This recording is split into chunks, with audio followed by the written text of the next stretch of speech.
दोस्तों इस वीडियो में हम बात करेंगे नेचुरल स्टार नानी की लाइफ से जुड़े बहुत सारे अननोन फैक्ट्स, उनका फिल्मी सफर, उनका स्ट्रगल, उनका फैमिली बैकग्राउंड, उनकी कंट्रोवर्सी और उनसे जुड़ी कुछ ऐसी बातों के बारे में जो शायद आप नेचुरल स्टार के बारे में नहीं जानते होंगे।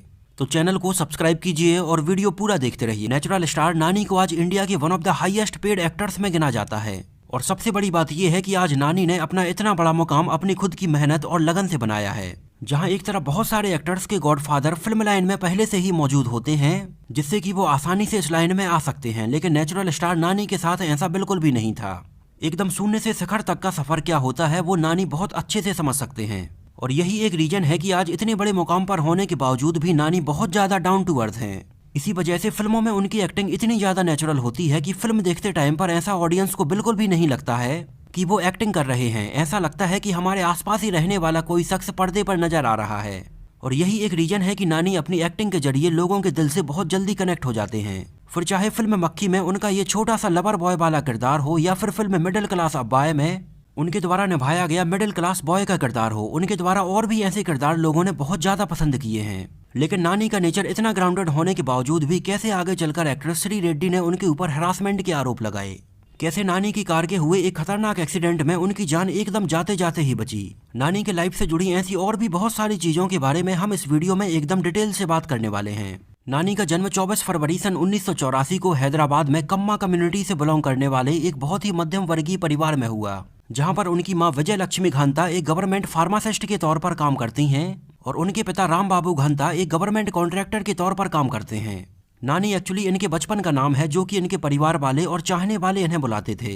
वैसे इनका रियल नाम नवीन बाबू घंता है, लेकिन आज उन्हें उनके इस रियल नाम के बजाय ज्यादातर लोग नानी के नाम से ही जानते हैं। नानी के परिवार में उनकी एक बहन भी है जिनका नाम दीप्ति घंता है। नानी का पूरा बचपन एक मिडिल क्लास परिवार में बीता जहां पर उनके परिवार का फिल्म लाइन से दूर दूर तक कोई भी कनेक्शन नहीं था।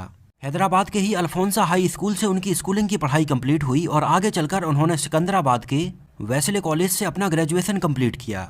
नानी ने बताया कि उस टाइम पर उनके परिवार में वो सारी चीजें होती थीं जो एक मिडिल क्लास परिवार में होती हैं और उनके बचपन की ये मेमोरीज आज भी उनके दिलो दिमाग में बिल्कुल वैसे ही ताजा हैं। इस वजह से आज भी वो अपनी फिल्मों में इस तरह के किरदारों से बहुत अच्छे से रिलेट कर पाते हैं और अपनी फिल्मों में उनको बहुत अच्छे से दिखा पाते हैं।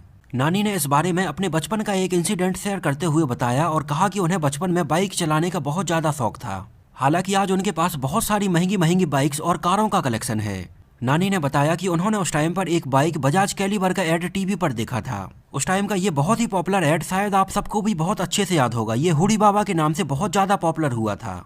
उस टाइम पर नानी ने अपने लिए ये बाइक खरीदने के लिए परिवार वालों से बहुत ज्यादा जिद की थी और तब कहीं जाकर 3 सालों बाद उनके परिवार वालों ने उन्हें ये बाइक खरीद कर दी थी और नानी ने अपनी ये नई बाइक आते ही इसके दूसरे दिन इसका हैंडल चेंज करवा के अलग से एकदम सीधा हैंडल लगवाया था और वो ऐसे ही स्टाइल में कॉलेज जाया करते थे। और अपने कॉलेज टाइम पर नानी पढ़ाई से ज्यादा इस तरह की और दूसरी एक्टिविटी के लिए जाने जाते थे। उस टाइम पर दोस्तों के साथ घूमना फिरना मस्ती करना नानी की लाइफ में शामिल था। उन्होंने बताया कि कॉलेज टाइम में इसी के चलते एक झगड़े के दौरान उन्हें पुलिस स्टेशन भी जाना पड़ा था। हालांकि जहां एक तरफ नानी की ये लाइफ थी वहीं दूसरी तरफ नानी को सिनेमा से बहुत प्यार था। उन्होंने बताया कि वो उस टाइम पर लीजेंडरी डायरेक्टर मणि रत्नम से बहुत ज्यादा इंस्पायर्ड थे। मणि रत्नम के द्वारा फिल्मों में कहानी को दिखाने का तरीका नानी को बहुत पसंद आता था और आगे चलकर नानी ने मणि रत्नम से ही इंस्पायर्ड होकर फिल्म लाइन में आने का डिसाइड किया। और उस टाइम तक तो नानी के दिमाग में एक्टर बनने का ख्याल दूर दूर तक नहीं था और इसी फील्ड में आगे ट्राई करने के बाद नानी को सन 2005 में तेलुगु सिनेमा के लीजेंडरी डायरेक्टर बापू की फिल्म राधा गोपालम में एक क्लैप डायरेक्टर के तौर पर पहली बार काम मिला। और उस टाइम पर इतने सीनियर डायरेक्टर की फिल्म का ये छोटा सा हिस्सा होना भी नानी के लिए एक सपने के जैसा था। हालांकि इसमें नानी का काम बहुत ज्यादा नहीं था, उनका काम बस क्लैप अरेंज करवाना था। आगे चलकर नानी ने कुछ और फिल्मों जैसे अल्लारी बुलोदू, धी और अस्त्रम जैसी फिल्मों में भी कुछ ऐसे ही काम किए और इन फिल्मों से थोड़ा एक्सपीरियंस मिल जाने के बाद नानी ने आगे चलकर खुद एक स्क्रिप्ट लिखने का डिसाइड किया और इसी के चलते उन्होंने उस टाइम पर फिल्मों में ये काम करने से एक ब्रेक ले लिया। हालांकि इस टाइम पर नानी अपना जेब खर्च चलाने के लिए वर्ल्ड स्पेस सैटेलाइट में एक रेडियो जॉकी की तरह काम करने लगे थे। एक्चुअली नानी का एक दोस्त पहले से ही एक रेडियो जॉकी के तौर पर काम करता था और उसी ने नानी को ये पार्ट टाइम के लिए सजेस्ट किया था।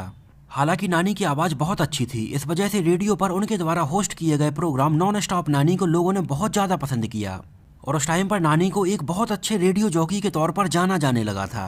इसी दौरान नानी पार्ट टाइम में कुछ छोटे छोटे एडवर्टाइजमेंट में भी पार्टिसिपेट करते रहते थे और ऐसे ही नानी के द्वारा किए गए एक एडवर्टाइजमेंट के दौरान डायरेक्टर मोहन कृष्णा इंद्रगांती ने उन्हें नोटिस किया जो कि सन 2008 में अपनी एक रोमांटिक कॉमेडी फिल्म अस्ता चम्मा बनाने के बारे में प्लान कर रहे थे। एक्चुअली वैसे तो ये एक वुमेन सेंट्रिक फिल्म थी, लेकिन इसमें उन्होंने नानी को भी साइन कर लिया। इस फिल्म को उस टाइम पर क्रिटिक्स और ऑडियंस की तरफ से काफी अच्छा रिस्पॉन्स मिला और इस फिल्म ने कई अवार्ड्स जीते। हालांकि नानी की ये पहली फिल्म अभी हिंदी डब्ड वर्जन में अवेलेबल नहीं है, ये तेलुगु में ही यूट्यूब पर अवेलेबल है। हालांकि इस वुमेन सेंट्रिक फिल्म के जरिए भी नानी अपनी एक अलग ही छाप छोड़ने में कामयाब हुए। आगे चलकर नानी हमें फिल्म राइड, स्नेहितुडा और भीमली कबड्डी जत्तू जैसी फिल्मों में नजर आए, जिनमें उनकी फिल्म भीमली कबड्डी जत्तू, जो कि एक स्पोर्ट्स ड्रामा फिल्म थी, ये लोगों के द्वारा काफी पसंद की गई और ये फिल्म उस टाइम पर सिनेमा घरों में लगभग 100 दिनों से भी ज्यादा चलती रही।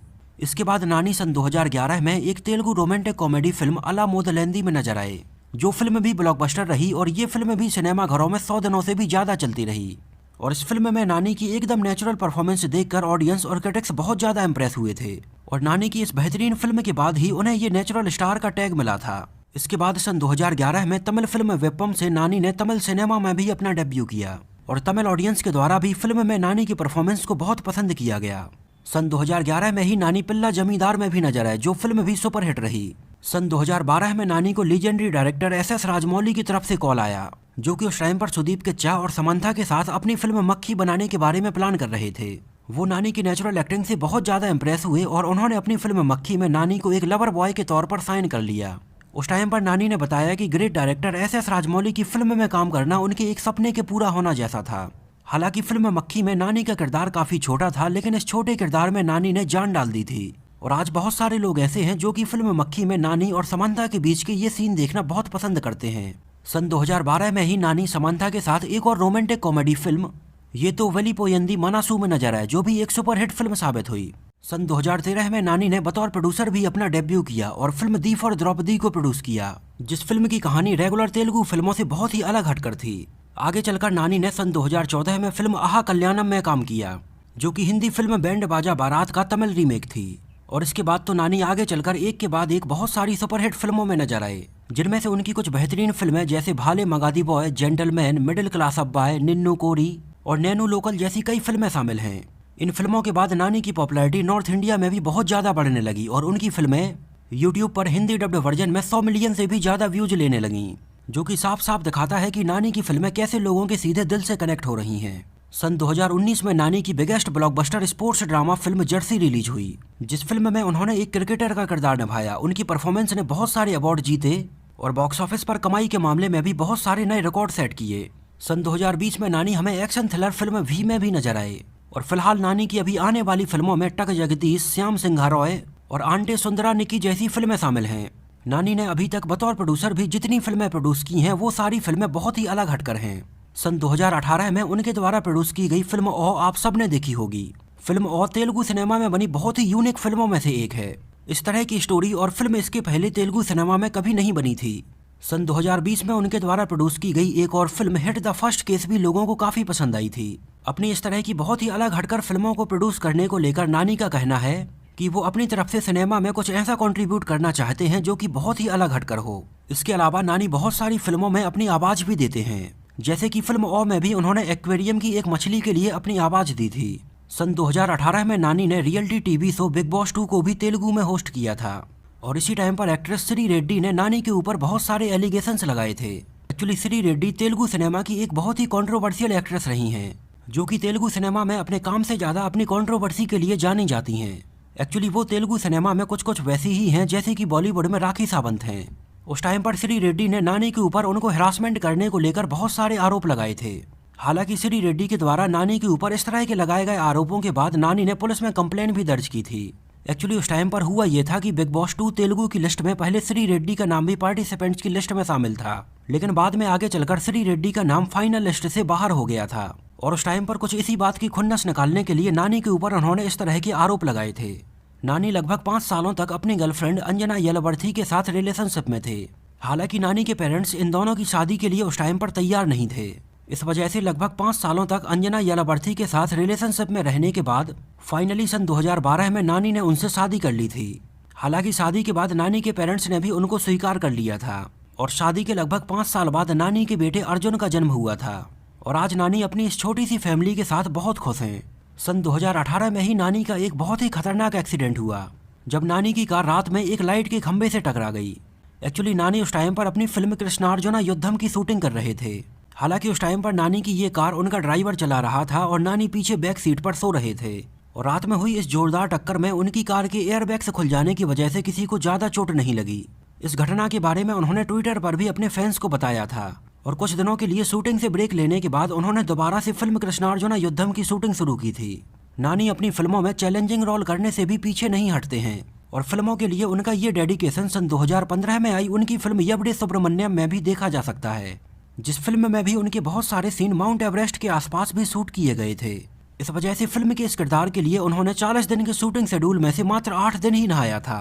नानी की एक्टिंग के बारे में बहुत सारे लोगों का ये कहना है कि नानी के पहले भी बहुत सारे एक्टर्स आए और गए और नानी के बाद भी ऐसे बहुत सारे एक्टर्स होंगे जो आएंगे और चले जाएंगे, लेकिन नानी जैसा दूसरे एक्टर कोई नहीं हो सकता है। नानी अपनी फिल्मों के अलावा कोका कोला और ऐसे कई और बड़े ब्रांड्स के ब्रांड एम्बेसडर भी रह चुके हैं। तो दोस्तों ये तो बात हुई नेचुरल स्टार नानी की लाइफ से जुड़े बहुत सारे अननोन फैक्ट्स के बारे में। आप लोगों को नानी की एक्टिंग कैसी लगती है और उनकी कौन सी फिल्म आपको सबसे ज़्यादा पसंद आई थी, हमें कमेंट में ज़रूर बताइए। और अगर ये वीडियो आपको पसंद आया हो, मेरी मेहनत आपको पसंद आई हो, तो इसको प्लीज़ लाइक करके मुझे इस बात का जवाब जरूर दीजिए और डिस्क्रिप्शन में दी गई लिंक पर जाकर एक बार विंजो ऐप को जरूर ट्राई कीजिए।